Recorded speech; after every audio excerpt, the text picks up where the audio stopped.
Welcome back to the podcast, everyone. I'm your host, Tamara, and today we are discussing our January buddy read thriller title, the first of 2024. If you'd like to see this in video format, head on over to Patreon. You can watch it and see our faces without commercials. Along with ad-free podcast episodes, you'll gain access to after shows, reading vlogs, and other exclusive content. If you are not into Patreon, don't worry. You can head on over to the Spreaker app and get the audio version of the after shows and some exclusive content.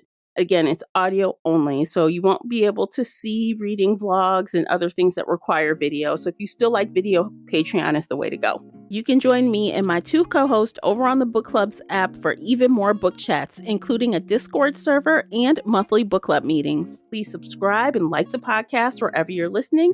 And if you want to reach out to me, you can find me pretty much everywhere at Shelf Addiction. Joining me today is featured co-host Classy from the Bookish Virtual Assistant. Welcome back, Classy. Hey, Tamara. Every time you say that, I feel like I should shorten it or something because I'm like, it's a mouthful.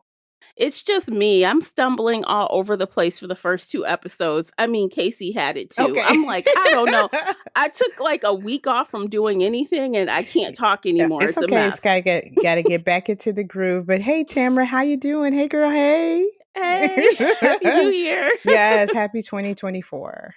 Yes. Okay. Tell everyone where they can find you online. You can find me at the Bookish Virtual Assistant on Facebook and on the X, aka Twitter, Instagram, and I'm also using Classy Green as well on all of those platforms. All right. Double duty. Yes. As always with book chats, full spoilers. We talk full spoilers here. So you have been warned. Don't get mad. So today we are discussing the book, Bright Young Women, written by Jessica Knoll. The audiobook is narrated by Sutton Foster, Imani Jade Powers, Corey Brill, and Chris Henry Coffey. It was published on September 19th, 2023 by Mary Sue Ritchie Books and Simon & Schuster Audio. The book is 384 pages in hardcover, and the unabridged audio comes in at 12 hours and 58 minutes. Classy, would you kindly share the synopsis? Absolutely. I believe the synopsis is as long as the audiobook. But anywho, I'm on one today. Oh, gosh. Yes. I'm ready. January 1979. A serial killer has terrorized women across the Pacific Northwest, but his existence couldn't be further from the minds of the vibrant young women at the top sorority on Florida State University's campus in Tallahassee. Tonight is a night of promise, excitement, and desire. But Pamela Schumacher, president of the sorority, makes the unpopular decision to stay home. A decision that unwittingly saves her life.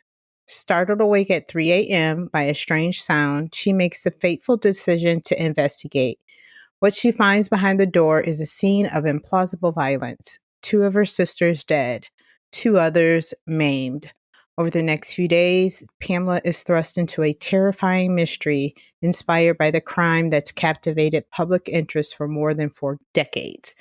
On the other side of the country, Tina Cannon has found peace in Seattle after years of hardship. A chance encounter brings 25-year-old Ruth Wachowski into her life, a young woman with painful secrets of her own, and the two form an instant connection. When Ruth goes missing from Lake Sammamish State Park in broad daylight, surrounded by thousands of beachgoers on a beautiful summer day, Tina devotes herself to finding out what happened to her.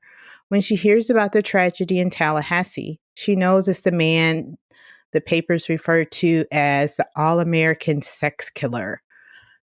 Determined to make him answer for what he did to Ruth, she travels to Florida on a collision course with Pamela in one last impending tragedy. Bright Young Women is the true story about 2 women from opposite sides of the country who become sisters in their fervent pursuit of the truth. It proposes a new narrative inspired by evidence that's been glossed over for decades in favor of more salable headlines that the so-called brilliant and charismatic serial killer from Seattle was far more average than the countless books, movies, and primetime specials has led us to believe, and that it was these women whose lives he cut short who were the exceptional ones. All right. So before we get into anything, even our first thoughts, I'd like to kind of give a little bit of our history with Jessica Knoll. Okay. Just as a little, I guess, background. So I first read I think it was her first book, Luckiest Girl Alive, in 2015. And I loved it. And 5 stars are hard to come by for me, but it was a 5-star read back in 2015. Would it be today? I don't know. I'm not going to reread it. Right. And following that, I did read The Favorite Sister, and I didn't love it as much. I gave it 3 stars. So when I saw this come up, and I did get an arc a long time ago. I can't remember how I got it. I didn't ask for it. I don't think. I don't know. But it's been here for a while. So I'm like, and of course the cover art is really pretty to me. It's eye-catching. So I said, sure, I'll read it. So this is why I recommended it, because I had a history reading her and I really liked one and thought the other was okay. What's been your experience with her so far? I read The Luckiest Girl Alive, and I gave her 3 stars. I can't remember what my reasoning behind it. I believe it was her writing. I just felt like it was overdone. It was like just too flourished or flowery or whatever. I can't remember. Like I said, I'm trying to see when I read it as well. And I believe I read it when it came out. 2015 is when I read it. And it was okay. It was like, So, and with that 3-star rating, I never went back I was never interested in My Favorite Sister. And I believe, if I'm not mistaken, when you mentioned My Favorite Sister, I believe I asked you about, should I read it? And I think you did mention the 3-star, and I said, I'll pass. Because I think that was around the same time, because now my memory is being triggered. Because I think that was like during my Mary Kubica, Jessica Knoll, because I think they probably took out release books around the same time. And I Yeah, believe probably. you had read like the next ones, and you told me, pass on it. Yeah. So The Favorite Sister came out in 2018, so 3 years later after Luckiest Girl Alive. mhm. So it's been 5 years since we've gotten a book from Jessica Knoll. Yeah, and this is a different one. It's a different style. Yeah, So it definitely yeah, is. So when you finished the book or audiobook, what did you think high level? high level, I thought it was way too long, and I was glad it was over. Okay. So That's all I when I have. finished, I thought, damn, that was sad. That's fucked up. That's what I thought. I was like, oh my God, that is horrible. What a sad ass ending. But what other ending could you get with this subject matter? There is no other ending. Yeah. So I was fine with it because, I love a realistic ending. So I was fine with the ending, but I kind of was like, damn, this conversation is going to be fun. Yeah. That's honestly what I thought. Yeah. So I guess we can just jump to it. You want to start with our critiques or what we liked? I want to kind of piggyback on what you said about that was a sad ending, which may even contribute to my review of this book, because the story has been told so many times that granted, it is a reimagining of a true story. And maybe because I've heard this story so many times that it was just like mad to me. Okay. Granted, not to diminish the victims, which I did enjoy. And we'll talk about that later. But that may be my reason for my review, because it's like, here we go again. And I wasn't, there was nothing surprising to me, except for maybe, like a few little transcripts, and it was reimagined. But I mean, I don't think I couldn't get myself into that mode. Okay. So, but yeah. I hear what you're saying on that, but I don't think I've watched a lot of stuff about the defendant. We're not going to say his name. We're going to say the defendant, just like in the book. Mm-hmm. I've seen a few things. Like, I did not watch the movie that was referenced at the end of the book. Right. With, what's his face? Zac Efron. I did not watch that. Mm-hmm. So I'm not well versed in the defendant, other than like some things I've seen, I don't know, 10 or 15 years ago. Yeah. Mm-hmm. And I definitely haven't heard any podcast about it, because I just feel like I kind of know this story. I'm not gonna seek it out. Right. But I feel like I did not know. Like, and that's the thing. I kind of wanted to do some research, but I didn't. So on one hand, I'm like, well, how we know it's based off of a true story, but I wish I could ask Jessica, are these characters based on true people? Or are these characters actually 100% false? They're based on true characters. Okay, because I had no clue about the woman that Tina is, or the woman that Pamela is. Yeah. I did not know about these women. Yeah. I just knew what the defendant did to a bunch of women. Right. And that he died, right? He was executed. Mm-hmm. That's pretty much what I knew. And that he supposedly looked good and he defended himself, and, all the highlights, the highlight reel. Right. But I found it really interesting. So if I had to compliment, I think the biggest compliment I can give is I actually liked how she told the story. Mm-hmm. That we got like essentially 3 points of view, but really told from 2 people and 2 timelines. Right. So Tina was definitely throughout the book, but I don't think we ever actually got her point of view. It was always told from Ruth's point of view. Mm-hmm. And Tina was there, but it was Ruth talking. Okay. I feel like, so Ruth in 1974. Now, Ruth is Tina's paramour.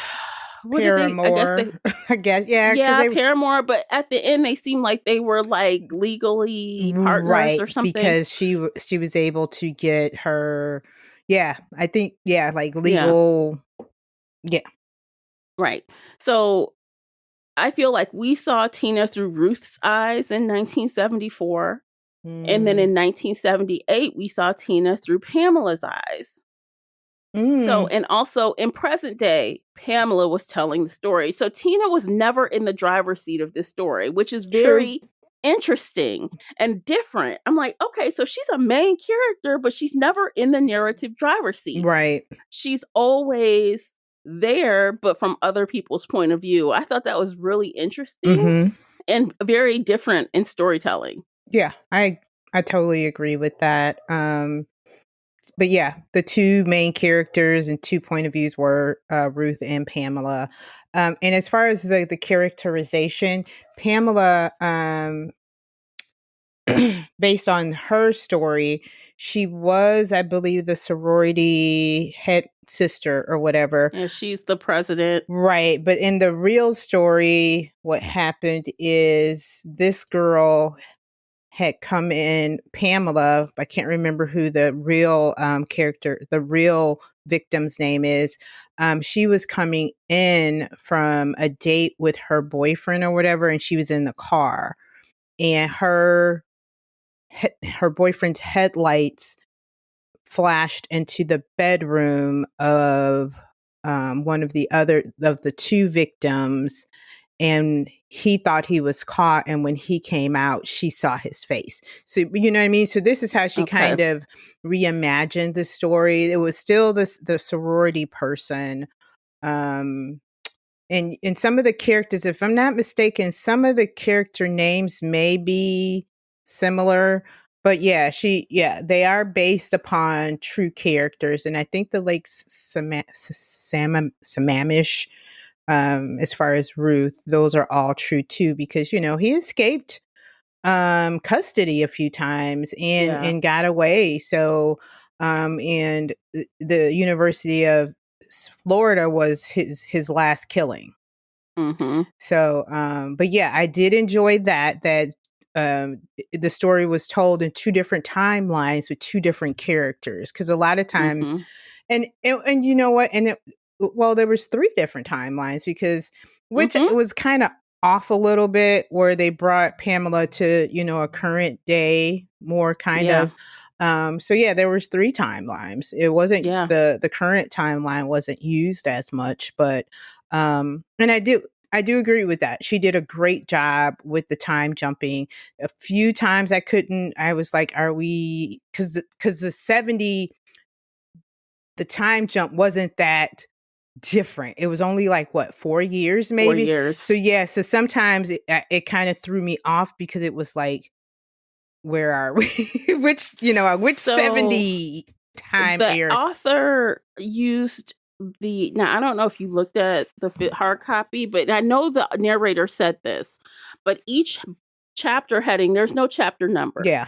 It says Pamela, Mm-hmm. Miami, 79, day 555. So we know this was 555 days after the incident. Yeah. And when it's like now, today, it's like 14,000 days after the incident. Yeah. It jumps back and forth. So if it's Ruth, it will always say Ruth 1974. So that kind of helps keep it clear. But I think listening on audio, I have found myself rewinding a couple times to catch the date. Because once you kind of get like in that middle part, or even after you get in audio, even after you get like after that first paragraph or so, you forget. Mm-hmm. You forget like which timeline am I in? And I do, and I had the book, and I should have pulled it out to follow along, and that may have helped me. But yeah, you're right. And yeah, the narrator did a good job with doing the chapters and stating what year and what day from the Mm-hmm. crime. So Yeah. Before I get to like the plotty stuff, pacing. I think this is a medium paced book. I wouldn't say, to me it wasn't slow, but it definitely wasn't fast, because it's definitely something that will take you. I feel like this took days to get through, because not only it's not like I want to binge this type of content. It gets in your head a little bit. It's pretty bad. And I think it hits differently because this is based on a true story versus like some of the other thrillers where we know it's totally fictional. So it hits a little different. And for me, I was like small dosing it like for 10 days. yeah. I felt like it was a slow. There were moments where it dragged ass, Mm-hmm. and then it picked up. I felt like there were moments where I was totally in, and then she got to a point where it was repetitive, and I got Mm-hmm. the repetition because she was trying to hone in into the reader that we need to focus on the victims, and back then women were treated differently and their views Mm-hmm. weren't um they were bright young women, they Mm-hmm. were the elite, but still men saw them as less than. So but yeah, I felt like it at moments it kind of it dragged. Okay. um so yeah, I didn't think the pacing was, there were a few, like I said, it was a few moments where I felt like the pacing was pretty medium, and it was exciting, and it's like what's going to happen next, and then it kind of Mm-hmm. ebbed. So Okay. Ebb and flowed a little bit mhm. like, okay. Yeah. That's fair to the plot stuff. So I have to admit, like, some of the stuff, like when we had that attack at the university in that sorority house, that was very tense and suspenseful for me reading that part. Like when Pamela wakes up, she's like, the lights on, and I can imagine that frame of mind. You're like, who left the light on? Going down here, picking up the trash. Who left this? She's angry about it. And then she hears someone, like she hears a bump, she hears a noise, and then she kind of hears someone running above her on the second floor. Right. And I'm like, oh shit. But the crazy thing is, she is such a strong person and strong. You can tell she's a strong person immediately because even the detective says most people would run the opposite way. You ran toward where you thought the person was running because you wanted to. Right. Who is that? Yeah. Because she was the house mother, Yeah. and she took her position seriously. She She was a did. very serious. She was perfect Pam, or Yeah. Pam Perfect. Pam Perfect. Yeah, Yes. so she took her role seriously, and even in her reaction when she saw her sisters in their state of um injury and maim Mm-hmm. and whatever, and reporting and calling the parents, she was very She's very strong and mature. very, yeah. So yeah, she handled herself like a pro. She did. Although I have to say, I learned a couple of lessons from this character. The very first lesson, and it happens pretty quickly, and I knew the minute it came out of her mouth, it was the wrong thing to say. Mm. She said, for a minute, I thought it looked like Denise's boyfriend. Mm-hmm. The minute that came out of her mouth, I said, now they're going to be using that bias now. Mm-hmm. They're going to want it to be him. So, like, the lesson from that is when you're giving a statement about something, you watch what comes out of your mouth. Yeah, Because because confirmation bias is real. And this is a perfect example of the police doing that. yep. Even though she clarified and she was very clear through the years, every time she spoke to someone after that, yeah, I did think that first, but I saw him and that was not him. Yeah. Because his nose looked like this and this and that. Right. But they couldn't hear anything past. I thought it was Roger or whatever his name was. Because it was her first, like you said, you got to watch it because that was the first thing that came out of her mouth. And a lot of times they want to go with your first thought, your first mind. Mm-hmm. And yeah, I agree. I was like, oh, shit. Yeah. Now it's going to be hard to refute that. And it followed her all the way to the trial. She had to basically beg the judge to let her on the stand. She really had to prove that, no, I was not influenced at all by Tina. I saw what I saw. Yeah. I'm not, being pressured or anything. And yes, I said this, but is she like literally is the best lawyer? She turned into the best lawyer. Mm-hmm. Yeah, and like her dad said, Mm-hmm. thank God you have 20/20 vision or whatever, Mm-hmm. because he knew that if she wore glasses, that and it's still and I guess this kind, now that I say it out loud, that even though her dad knew, with her vision being as great as it was, that her testimony would play in her favor, but being a woman and then her saying that first statement, they still discounted her statement, which again, Jessica emphasized a lot in this book, how women's points of view were discounted, the stereotypes, the prejudice, everything. Yeah, it was like really shocking. And to think in that moment, like I could visualize that scene where she stops and she sees him at the door and he turns and looks dead in her face. Right. And it's like, did he see me? But it was clear he didn't see her. He would have came for her. He didn't see her. Yeah. Because she was being hidden. Like there was a shadow. Mm-hmm. Even though it was bright. It was like she was just far enough back. Right. That he couldn't see her. Yeah. But the idea of that, and then to go upstairs and find what you found. Yeah. I'll be fucked up for years. Oh, yeah. Oh, yeah. Like, she had to have PTSD. Like, just even thinking about what could have happened to her. Yeah. Had he seen her. Yeah, she dodged a bullet. Oh my gosh. Yeah. And then just the police just, oh my gosh. So I really liked hearing all of this from the witness point of view. Like this weighed a lot with me because I feel like the witness point of view of Pamela really balanced the victim point of view of Ruth. Because if it was Mm. all victims, it would have been so much. It would have been too Mm. much. Okay. So I think that kind of also added to the balance, not just that it was two women that were tied to this, but like distinctly we have someone that is like a witness and someone who is a victim. Right. Although, you know, even with Ruth, we didn't see her victim part until the very end, which was also good. Yeah. And that was the other thing that I felt I understood why Jessica did it, but then it was like, why? Because Because she had to see it to the finish line. well, I got I that think part. she's, I yeah. got that part. But the thing was is that if we bring in Tina, Mm-hmm.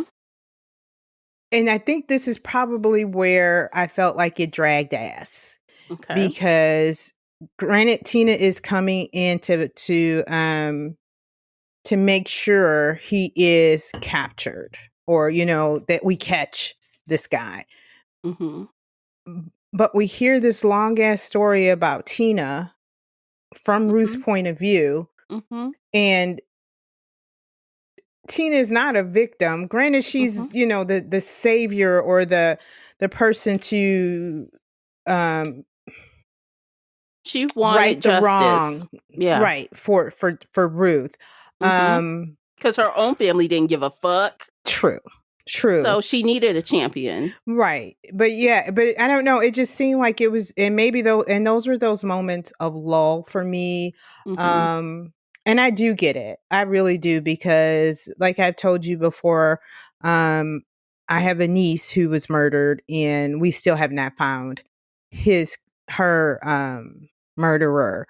Mm-hmm. So I do feel Tina's um pain, and I Mm-hmm. think I would go as far as Tina too, but there was just something about the way some of this was told that it bored me at point. It Okay. just bored me to death until we really got, and I mean I get it because she was trying to give us the backstory of Ruth. And for us to get the backstory of Ruth, she had to kind of, do that. Yeah. But it was just something I don't know. And like I said, maybe it was, because I just was not feeling it. It was like, So you just didn't want to hear about Tina? um, maybe I thought maybe what I was expecting from the story was different. I thought I was going to learn more about Ruth. But we did learn a lot about Ruth. We Yeah. learned, like, let's talk about, well, okay, so let me just say, I think that we got the whole background of Tina because like she was a major character from everyone else's eyes. So it was important to know why she was so invested. Yeah. And it was important to know how she had the ability to do the things she was doing. Like we had to know how she had the money. We had to know how she was able to sustain this for so many years. And, we need to know all those things about her. And we saw like the base of that through Ruth. But we also learned about Ruth. We learned that her home life was horrible. Yeah. Horrible. And I think that her home life and how she was raised led to her death because she felt sorry for the defendant when she Mm-hmm. met him. And that was another lesson. I learned a lesson from Ruth also. You listen to your damn intuition. Mm-hmm. She's talking to him. She's questioning him. She doesn't really take him at face value. Right. She sees things about him, but because she's used to pacifying everyone, trying to please everyone, I feel like she felt bad. She said she felt bad for him.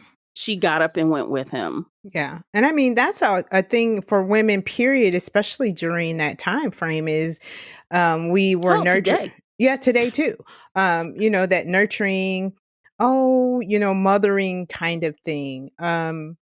But yeah, I get all your points. I see them. But You it like, was I don't give a fuck. It was still boring. some still just wasn't clicking with me. I just don't know what it was. I was Uh-huh. not I got it. I really did. Her mother here, this woman, um her mother was very self-centered. Here she lost her dad, and the mother was like, I should be the one in grief counseling and not you. It was my husband. And she wanted to compare grief. And that's something that I totally disagree with. I cannot, your grief and my grief are two different things, and no one's grief is better than another. Because your relationship with the person It's is different. right. And you cannot put a measure on it.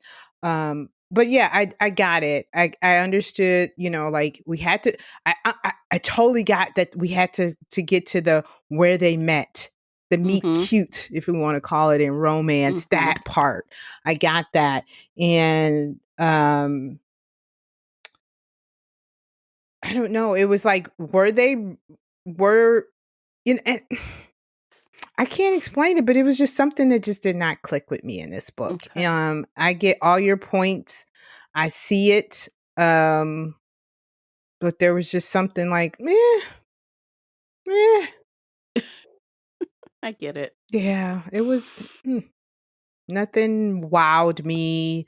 There were a few, but not to say that there weren't any things that I didn't like about it, but um, I don't know. I can't explain it. I can't like put my finger on it. It just got to a point where, like, when you're not interested in a book because you have to remember that you need to go back and finish this book. I had that experience already this month. See? Yeah. And it's Yeah. like, oh, yeah, I got to finish this book. But it was never a moment where I felt like I couldn't wait to see what happens next. I can't wait.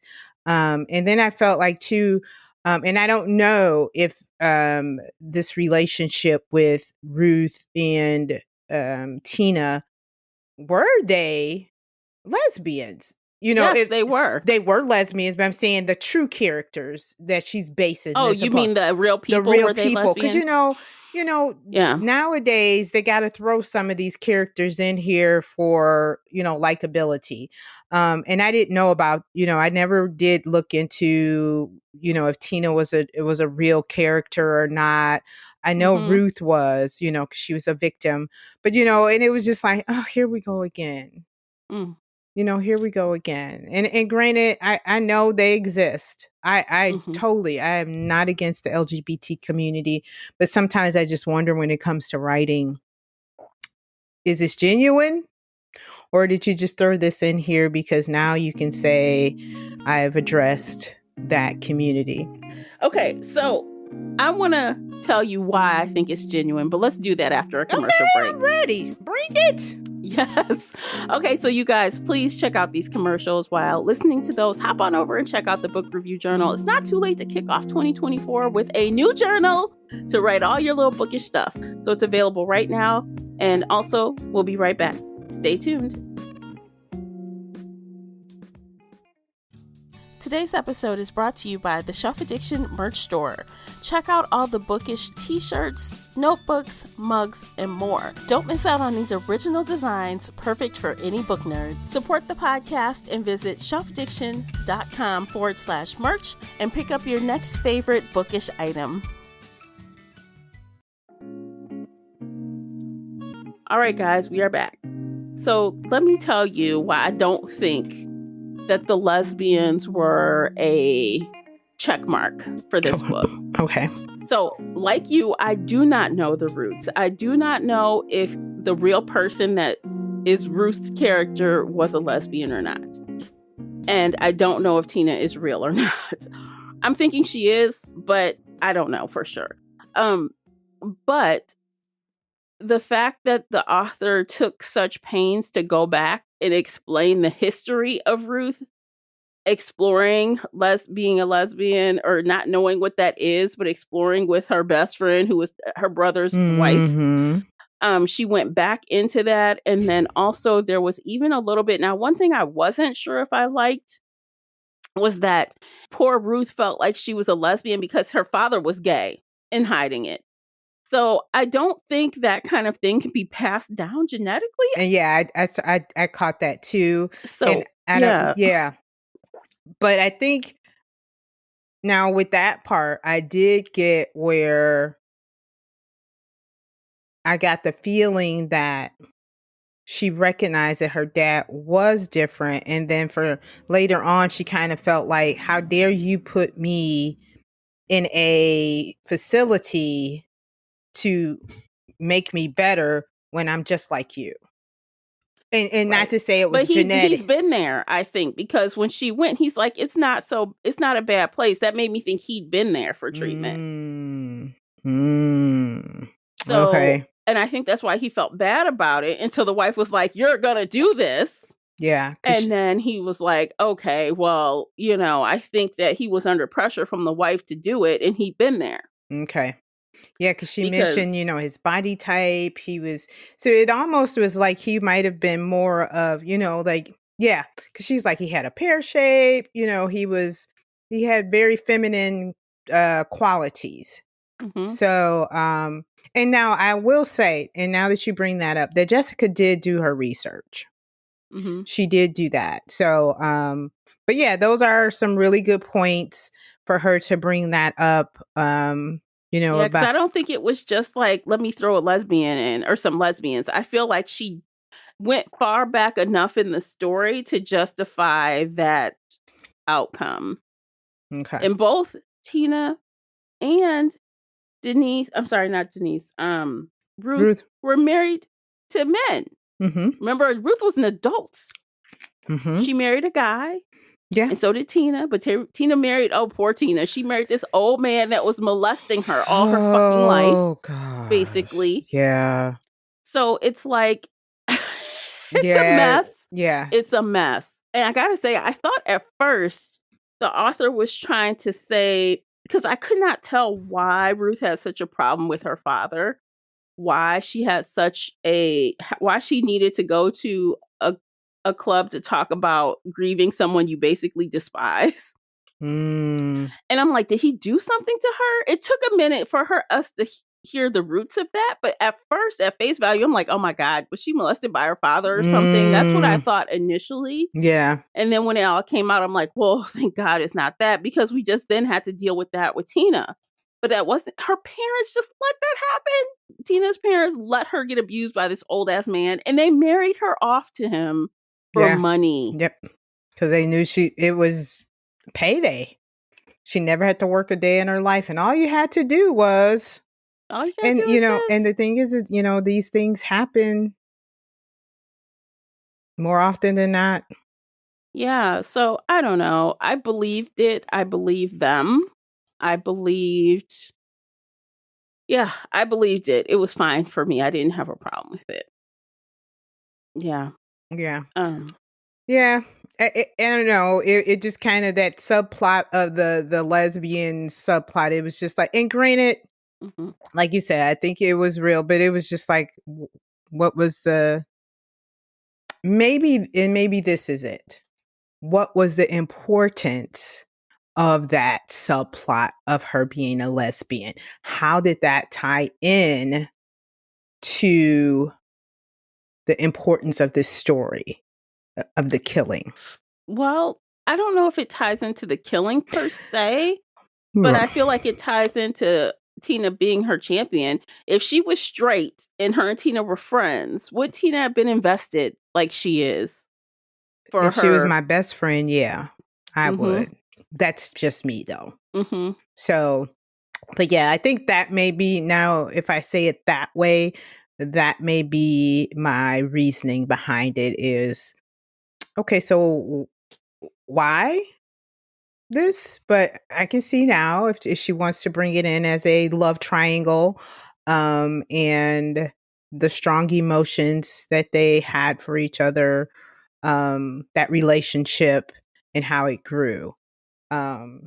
Yeah, because Tina basically made Ruth a much stronger person and standing up to her parent or her mother, because her dad was um had passed away, but she made her come out of her shell. She Mm-hmm. was dressing nicer, and she saw she was becoming more confident and standing up to her little snotty-nosed nephew who Ooh, that little kid. she should have fed him a plain onion sandwich. I But know. anyway, little He snot. deserved it. He deserved it, little My daddy asshole. said you killed my granddaddy or something. It was just Oh like, my God. and I can't even remember how he died. Did they ever say how the man I don't died? A I grief? don't think so. But in my mind, I was like, did he commit suicide or That's what I something? was thinking too. Like, was he struggling with his sexuality and just couldn't take it anymore and just was like, Because I'm how done else here? could she make him, how else could she influence Yeah. him dying? Right. Like, did she confront him? Mm-hmm. So, yeah, those are some, but yeah, you know, like I said, I wasn't sure about that with, especially with this being a so-called like crime fiction kind of um book, true crime, whatever, but But I also liked it for balance too. okay. Because if it was all okay, let's think it's all the cases, all the women, like multiple women from their point of view talking about the defendant, or that would have been, it was already a lot. But I feel like if we didn't have some normal as can be in these crazy situations, Mhm. I feel like it just would have been like watching a true crime documentary on Okay. Netflix or something. It would have been so sterile. Okay. And without, I feel like the author attempted to get us to care about Ruth. That's why we waited until the end. Mm. We waited until the end to see, and it was closed door. We didn't see like that scene was so sad to me. Yeah. So She brought it. She did. he did assault her and then ties her up. He brings someone else to the same place, to the same house, and the girl fights him, but she dies. Yeah. And the scene was like, I didn't have long, but I had long enough to go back. Oh my God, it's so sad. It's Yeah. so sad. It was. It Oh my really was. God. Yeah. So Yeah, I just and to hear it in her voice. yeah, it's That so was it. sad. Yeah, I will say that to hear her Mhm. tell us Yeah, like I'm how about she to died. die, but I can think about home and Tina or something. Yeah. I teared. I'm like, that is Yeah. so sad. Yeah. That I will say that ending was, granted, I said, "Whew, I'm glad that's over," but yeah, but it was a very she did a great job with the end of that story, because now that part, the end, I was all in, because it's like, here we've heard, and I Mhm. think that was a great crescendo to her story. Because Mhm. here this whole time we've heard about how we've heard about Tina, and we've kind of heard, her story, and now we get to how she passed away. And it's And horrible. Like yeah. think about, according to the author, she made this character turn a major corner in her growth, her character Mhm. growth. And then this I mean, happens. hey, so the girl had problem with acne. Guess what? She got away from her parents and the shit cleared up. She got away from her family, her skin cleared up. Mhm. She started dressing cuter. She was feeling better. And finally, she stood up to her fucking family, and Yes. she was skipping off to tell Tina about how she stood up to her family. Yeah, at the beach in a beautiful bikini, just living her best Yeah, life and it coming was. into her own person. And then she meets that asshole. Like, are you fucking kidding me? Mhm. Yeah. I Yeah. I was so enraged. I'm Yeah. like, that is so fucked up. Yeah. So if she wanted me to feel extremely horrible about Ruth, she succeeded. She can check the box because Mhm. I felt emotionally upset about it. Like Yeah. you, and I think that's why we got, again, so much depth. Two reasons. So, we get to know Tina's motivations and the relationship that she had with Tina, which drives her so much. And then when the death came for Ruth, we felt it because she wasn't just Like, did we feel Denise's death? No, we didn't. No, we didn't. That sucked. That was Pamela's friend, but I did not feel it. That happened No, fast, not and the the rest same was way. all about Pamela, right? Yeah. This we cared about Ruth because we heard all the trauma she dealt with, Mm-hmm. and she's in a good place, and this fucking happens to her. Right. I mean, yeah, we knew that that Denise was a beautiful girl and everybody loved her and Mm-hmm. blah, blah, blah. And yeah, but it was still nothing compared to the connection that we got from Ruth and her death. Yeah. Nothing like that. Yeah. And yeah, it was. And it just made it even more horrible. Like her whole, like her mother, like the scenes where like her mother confronted Pamela Yeah. at the court, at the, what do you call it? Not a hearing, but like the case. I don't know. Oh gosh. The trial. There we go. Yes. Like she was waiting to, be the witness, and she kind of confronted her and Tina, like saying, "How dare you make this shit up? My daughter ran away." She like, bitch, she like basically get out of here. Yeah. And I'm like, you just let your daughter not be found. You didn't even try. And she talks about the other girl who also went missing, the girl who was with Ruth. Mm-hmm. And she was found because her family gave a fuck. And they pressed and were the loudest people in the room. And that is why she was found. Yeah. And right. And the two opposites, the polar opposites of these two families. And Tina was the only family basically that Ruth had. Yeah. Yeah. And then the irony, like at the end, so Pamela like kind of represented Tina. She had this affidavit to go get this audio recording that was with Ruth's stuff that somehow I can't remember how this recording got to her. I kind of was murky on that.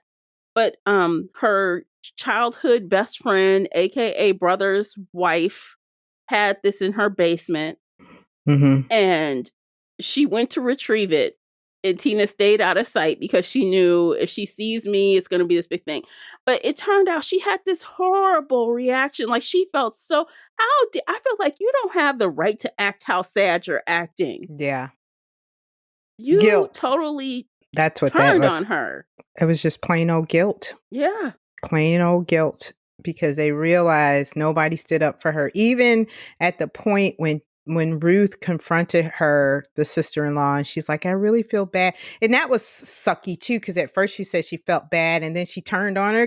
Then it was like, but you shouldn't be acting this way. And it's like, yeah. Did you go to a mental institution? Because of what happened, she was we lucky. both was testing the waters. That's the problem. Ruth explained that it was all in timing. Ruth was going for second, and Ruth Don't that always happen? You know, when somebody hits you, the last one is the one that gets caught. Yes, and because of that, she was caught. The wrong one. She was the one who was taking advantage. Yeah. If the father had found them in the reverse situation, it would have been something different. Right. He would have told whatever the sister-in-law's, she would have told I forgot her name. Her parents. Yeah. And then the bad part is you marry. So and another thing about Rebecca, that's her name. Okay, Rebecca.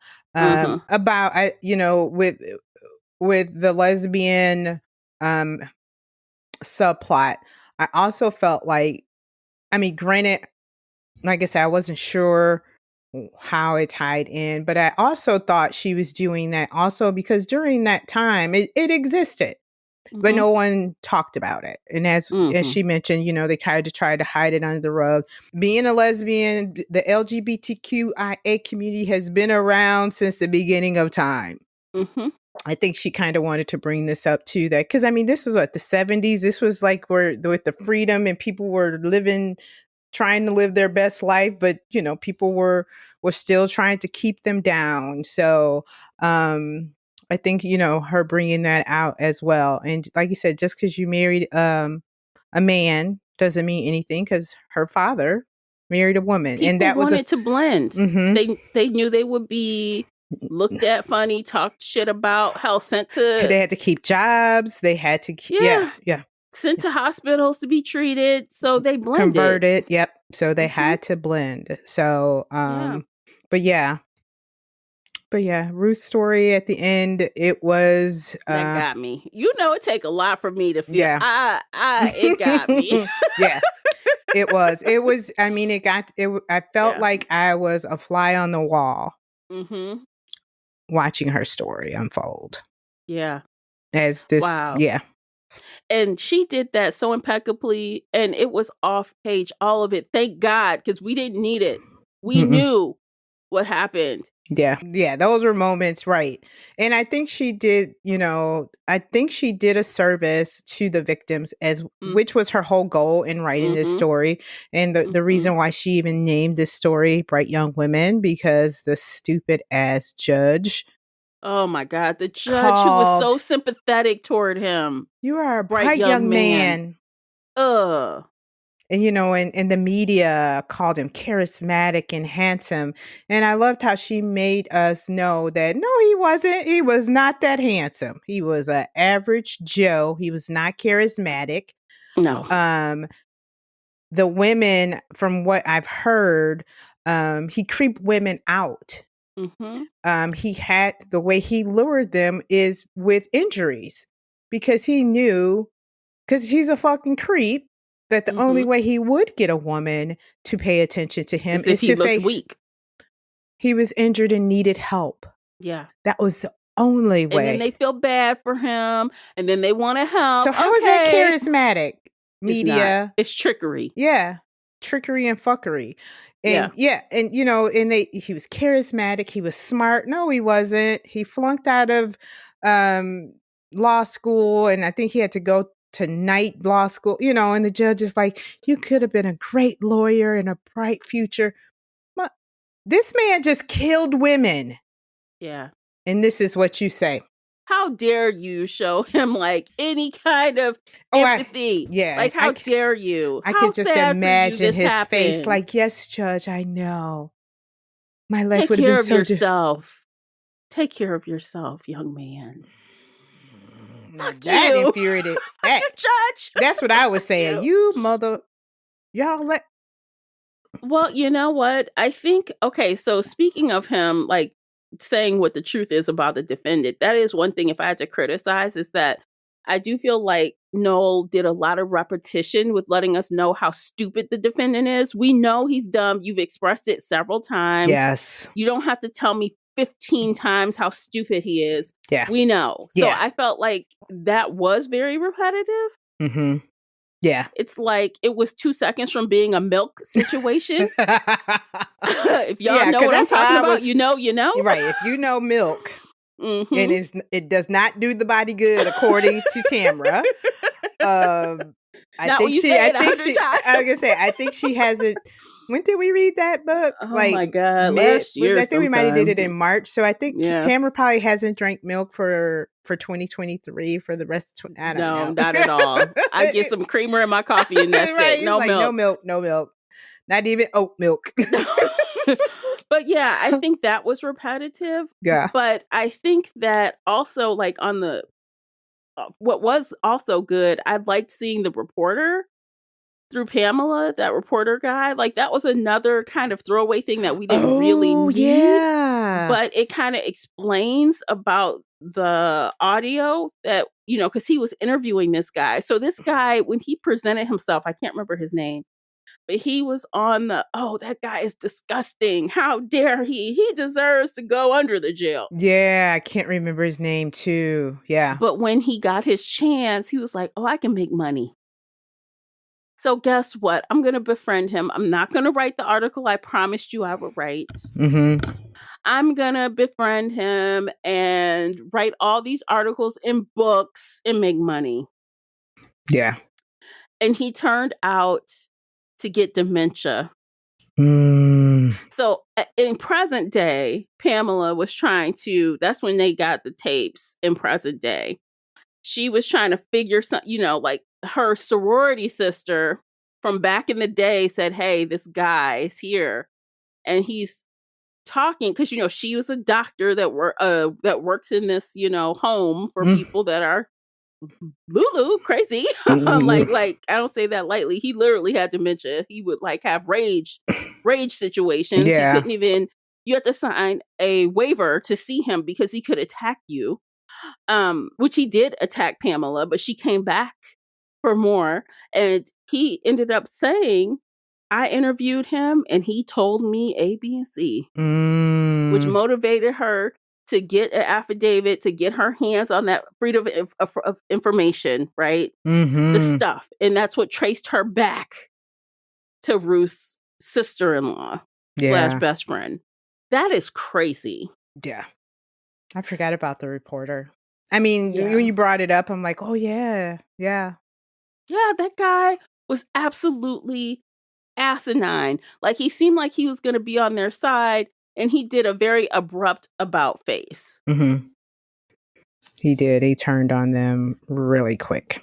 Yeah, because he had to take care of his dad. He like came up with some bullshit excuse.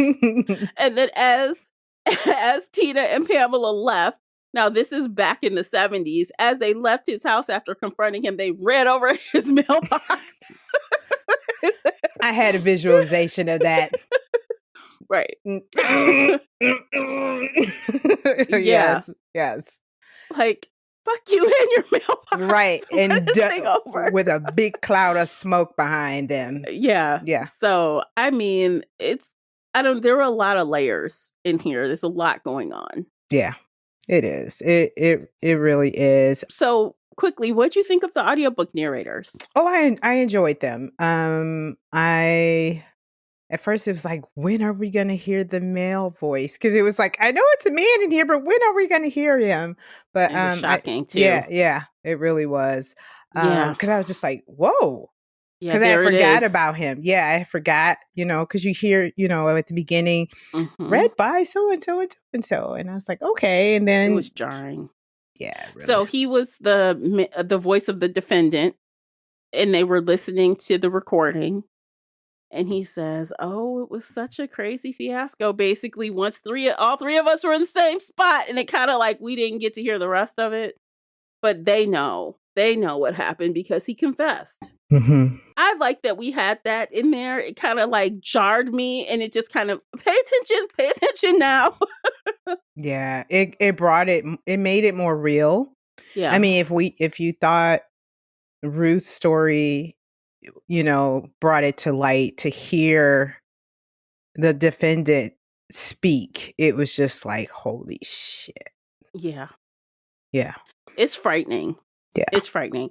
And after all of that, so I know I'm skipping back when we kind of talked about the narrators, but I kind of want to skip back to the very, very, very last part of the book. That was 2021, day 15,780. Pamela and Tina, in their old age, go into the woods, and they go to the area where they think Ruth's body is, and they plant flowers and stuff and bushes. They spend the day planting. Yeah. Because what they learned from this other woman they met about how the soil will change. And it will change the color of the plants and stuff if a body has been there. And it's like, damn, like, oh my God. Like, the hits keep coming right at the end of this book. Yeah. So I think the narrators for Pamela and Ruth, Pamela and Ruth did an excellent job. And they did the guy. Now, I don't know where the fourth narrator was exactly. Oh, but there were moments where it felt like, wasn't there like almost like a reporter or just somebody kind of like announcing something at one point? I'm trying to remember.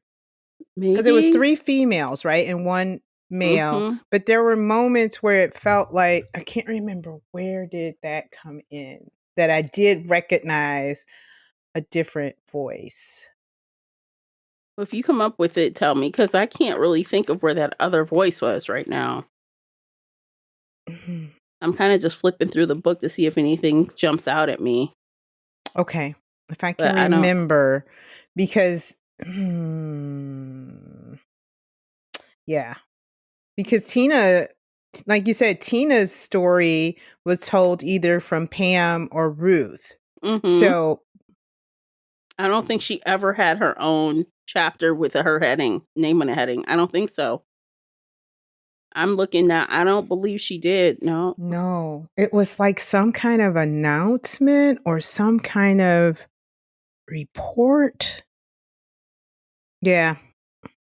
If I can remember it, I took it off my Scribd Everand Mm-hmm. um, app, but yeah, I do remember a different voice, and I was like, "Oh, who is that? Yeah. Was it court Wow. reporting?" I don't know, maybe, but I don't see it in here. I just kind of went through that section and I didn't see it stand out like in italics or anything. I didn't see anything. Okay, and that's something that I do not like, and maybe we talk. Well, but anyway, but that's something that is one of my things that drives me crazy with audiobooks. You tell me who the narrators are, but you do Mhm. not tell me which character they are narrating, Mhm. especially when you have three. Like Like 3 or two, I 4. can tell, right? Mhm. But when you 3 have or three or more. more, I need to know who is who. Like a cast list. This person narrates for X character. Give it to us. Please, just this, because they don't, Yeah. like, come on, guys. Audiobooks to us are like movies. Yeah. So if you do a cast for a movie, I need the cast for a book. If it's three or more narrators, damn it, tell me. Because there are Mhm. points where, especially if the narrator's voices sound similar. I don't know if you've done this before. I know we're getting off topic just a little bit. And I don't know if you've done this before, but I have gone and went through the catalog of some narrators to try and figure out the like that distinct, Mhm. ting or, tinny in their voice or something to say, okay, so that, I'll just say January LaVoy, because, she's one of my favorites. That Mhm. was, okay, so January did Pam and Janina did Ruth, Right. Right. but I've done that before where I've gone and listened to them read something else to try and figure out who was who. But yeah. Mhm. Yeah, Um, I just went on Simon and Schuster and they don't even have them listed. I mean, they have about the readers, but they don't have any of the names of what they did. no. Oh, they didn't Yeah. even put it here either. Nope. So Yeah. yeah, she was whoever it was a very brief moment and her voice was different and yeah. Okay. Okay. If anybody, listeners, if you did the audiobook and you can remember where that third character, and I think she's listed third because I think the other two people. So let's see again. It is in order. Sutton Foster, Amani Jade Powers, Corey Brill, and Chris Henry Coffey. So I'm thinking Corey Brill Yes, the is who female. you're talking about. Mm-hmm. So yeah, if you can. Actually, Corey Brill is a man. Oh, so then Who was the other man's voice? So Chris Henry Coffey is clearly a is that a man, man? right? Let me look. Let me look. Yes, it is. So who else had a male voice in here? Was it the reporter? Did we get his point of view though? I thought we saw that through Pamela. No? Or was But it the maybe judge? Was it the freaking judge? I don't know. He could have he could have been speaking for the reporter or the judge. But I don't want to go back and listen to No. figure This it is out. this is one of those where I wouldn't, yeah. I wouldn't want to reread this at all. I mean, to be fair, like I felt this way about Luckiest Girl Alive too. I feel like the content, and I gave Luckiest Girl Alive 5 stars, but I feel like for the content, there's just some things that don't I don't work need to well relive. rereading, right? You just Yeah. have one and done, you have the one experience. Yeah. I won't reread this. There's Yeah. no way. Yeah. And the more I even talk about this story, I don't know, maybe it was too close to home for me, in unsolved mystery in my life. And I don't know, but yes, this one was. It was a tough. Yeah, it didn't Yeah. do anything for me. But yeah, it may have been the judge. Yeah, Now that maybe. we think about it, because there was only a few male characters in here. Yeah, the The judge, the reporter, the reporter, judge, and the detective at the beginning. Yeah, and he wasn't, and we heard it from female point of view. Mhm. So yeah, I wonder if she used that moment to say, because the judge, his only line was, "You bright young man." Well, he I talked w- to her in his chambers when he was questioning oh, her. you're She was trying to right. persuade him, Right, to her let and her get on Pamela's the father stand. too. But I don't know. Wouldn't have I don't had think a he had it. speaking. Yeah, I don't think he had a line. Yeah. Hmm. Yes, listeners, please let us know if you did the audio and And you. Pamela's boyfriend. Can I just say, Pamela's boyfriend was wackodocious when Oh they my went to New York, God. and he was talking shit the whole time. And then, like, when she's talking to her father about the case and trying to figure out if they have a case that they can sue, and he's like, "Yeah, I told her the same thing," and she's like, "No, you didn't. You told me to drop it." I know. I'm like, "Oh, And when here she we said go." she wanted to go to Columbia, he's like, "Yeah, I think Yes. talking about some we're not French." Right. I He was like, said, "Let's go to this no-name school together for a year, then have your dad write me a letter." I'm like, "Bitch, dump his ass "Oh immediately." gosh, I Like, ASAP." Because I was like, oh, "Please don't tell me she married this fucker at she the did end of the not. story." She That was did another not. Thank thing. God. Yeah, I was like, Oh "Please my don't let God. me." Yeah, and then when she mentioned she married this really great guy, who I was like, "Thank That God." she's had in class at Columbia when like, by the way, she got this god awful haircut. It was hiding her hair this whole year, her freshman year. Yeah, This guy saw her later, was like, "Pamela, is that you?" like. Yeah. Oh I'm God, like, I hated her I'm boyfriend. sorry. But Any at the man that's gonna moment, tell me to not go to an Ivy League to wait for his ass, no. yeah. And when she said my score was higher than yours, I just didn't want to tell you. I was Yeah. like, Yeah, you are not it. You are not it. She didn't even like that guy. no, she was just She doing didn't it even because like it. that's what was expected of her. Mhm. Mhm. Yeah, and I was just like, She did not like you his are ass. so much better than this, Pamela." And I Yeah. did like her trajectory as a character too, because she changed too from the beginning. Mhm. I mean, granted, she was always a strong person, but there were some moments of weakness that she kind of fell in line with the status, of the role of a woman during that time. And then, Pam Perfect, yeah, right? yes, yes, and Following the coloring and the lines. mm-hmm. So yeah. Yeah. Okay, I'm trying to think. Oh my God, I feel like I could keep talking about this book. If you can't tell, I really liked it. Yes, you really like this book.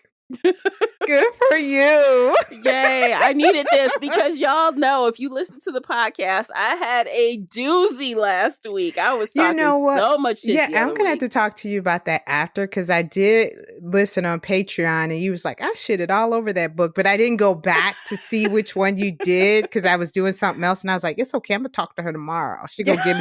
She gonna give me the skinny on it. Yeah, I sure will, And because she it was was like, I whack. was trying and I thought about it. She's like, mm-mm, mm-mm. I just can't. Trash. I can't do it, not even for the culture. No. Oh God. And I have a feeling this is gonna be you. I can't do it. I can't do it, but we'll see. Yeah, I smiled and I was like, yeah, I hear you, Tamara. Mm-hmm. I can tell she was. Look, Classy is trying not to be like, look. Because there are times where you will, like after I've talked to you and I'm like, you know what, you're right. Not this time. Oh man, my powers of persuasion have failed. The other thing that I found out, which did I find that I found this out later, and it also put the nail in the freaking coffin, was so not Luckiest Girl. This book came out last year? Yeah. Okay, so this book came out when in 2023, September September. 2023. One of the surviving victims from the Tallahassee from the university, the Florida State University defendant killing, also came out with a book October 2023. And I felt like that was a dirty trick. That was dirty of publishers. Here you have a surviving victim who's giving her story. Her book came out in October of 2023, and they published this in September. A fictional story, probably we only say probably a What's much the name bigger. of the other book? Do you know it? It is called A Light in the Dark: Surviving More Than Ted Bundy, Kathy Kleiner Rubin. So her and her roommate were they were the ones, I believe, in the room, the last room before he left. And the sorority house mom, president or whatever, her car, the lights were shown into their bedroom. Because what happened is, with their story, they had like a little trunk in between their beds, and the defendant came in there to attack them, and he tripped over the trunk. And this survivor woke up, and he had hit her roommate, but I guess the room was so small, or whatever it was, he hit one of them, and the room was so small, he had a bat, that when he swung it around to hit her and come back around, he hit the other one. So, because she woke up when he tripped. Okay, so were these maybe one of the two girls that had injuries in this book? I believe so. Because remember, there were one girl who had a bunch of teeth knocked out. Yep, and that's this one. And she's a Cuban American woman. Yeah. So, there's a lot of little things like, so did you guys... So I just looked this up on Amazon, and it looks like people are buying the two of these books together, because you know how Amazon will tell you frequently bought together. Okay. So I looked up the publisher for A Light in the Dark: Surviving More Than the Defendant, and this was published by a small independent publisher. Yeah, Chicago Review. Yeah, they didn't have the power, the money, to push like they did with. Well, Jessica's a bigger name. She's Hollywood. She's a writer. Yeah. So, I mean, I just kind of feel like that's just publishing. I wouldn't knock the author for it. No, I'm not knocking her. Yeah. I'm knocking, the publisher, because they know this book was coming. They know when things are coming out. I am not knocking Jessica. But I have a feeling that at the same token, they knew this book was in the works, and they were like, "I'm going to push this one out before." Because I never even heard of that book. It wasn't anywhere on my radar. But yeah, that kind of was, I was just like, okay. So that, I mean, granted, this was before, I didn't find out that until after reading this book, but that just kind of rubbed me the wrong way too. Because I was like, here you got this Cuban American lady, who is a survivor in publishing. You guys probably push Jessica's book because, she's going to make good money. So, alrighty. Let's rate it. We haven't rated it. So let's go ahead. I'll let you go ahead. I know. Let's get it over with. Classy sitting here with a smile on her face. A 2, Tamara. Damn. I was wondering if you were going to be lenient and give it a 3. You gave it a 2. I almost did, but I'm standing my ground. AKA Florida, standing my ground. Okay, well, I'm going to swing all the way to the other side. But it doesn't get a 5. I'm sorry. It's not quite a 5. She did and we don't do halves. So if we did halves, this will fall in 4.5 range. But since we don't, and it wasn't that it wasn't 5. So it's a 4. I'm issuing a 4 officially, which is a strong number because, again, I don't give a lot of 4s either. Right.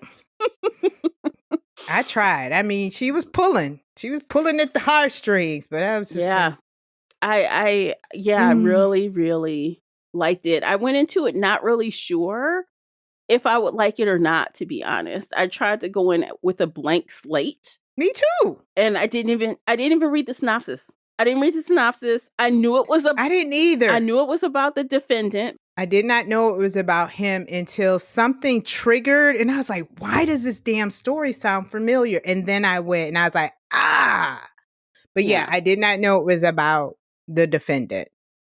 Yeah. So I had saw an interview where the author specifically talked about why she always refers to him as the defendant. Mm-hmm. Before I read this, I saw why she did that. Okay. And I was like, okay, so you get props off of that alone. Yeah. So I kind of felt like I knew what the subject matter was going to be, but I didn't know how she was going to tackle it. Yeah.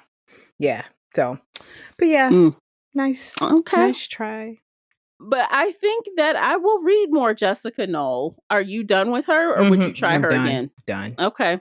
Yeah. Yeah. Ooh. Wow, this is a long episode, y'all. We don't usually go this long, but I feel like it just happened. Happy New Year.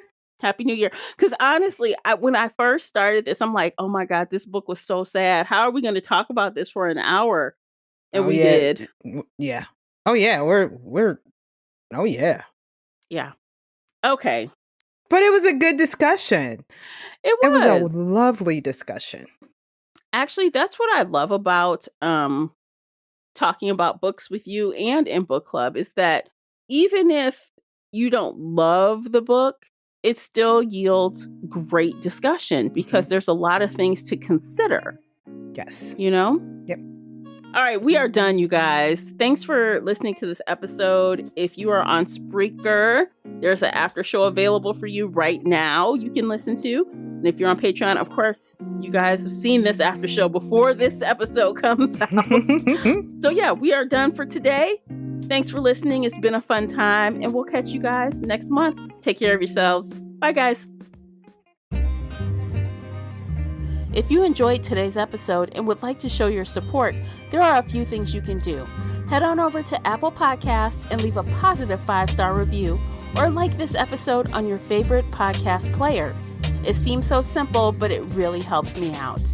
You can share this podcast with other book nerd friends or on your favorite social media space. You can also join the Shelf Addiction Patreon family. For as little as $2 a month, you will help us produce even more awesome content for your ears. You can also consider joining the Shelf Addiction official Facebook group where we talk all things bookish and more in a safe space. The Shelf Addiction podcast is a part of the Nerdy Maven network. You can also reach us via email at info@shelfaddiction.com. Thank you for listening.